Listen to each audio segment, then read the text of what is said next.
युद्ध सुरू आहे आणि तेलाचा साठा लोक भरून ठेवायला लागले. 45 दिवसांचा ऑइल साठा आहे अशी सुद्धा बातमी समोर येते. त्यामुळे काय सांगाल, काय आवाहन कराल जनतेला? मी कालही केलं, आजही करतो. केंद्र सरकार तेल, गॅस सगळ्या गोष्टीची काळजी घेते आहे.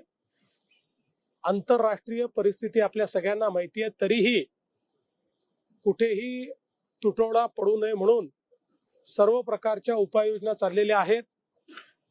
कोणीही अफवा पसरवू नये, कोणीही अफवेवर विश्वास ठेवू नये.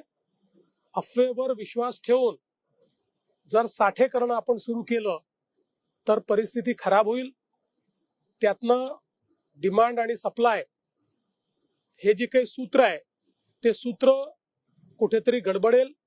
आणि म्हणून माझी सर्वांना विनंती आहे, कुठल्याही अफवेवर विश्वास ठेवू नका. माध्यमांनाही विनंती आहे, नवनवीन गोष्टी ज्या कुठेही त्याचा पुरावा नाही अशा गोष्टी दाखवून लोकांमध्ये पॅनिक तयार करू नका. केंद्र सरकार या संदर्भात उचित काळजी घेत आहे.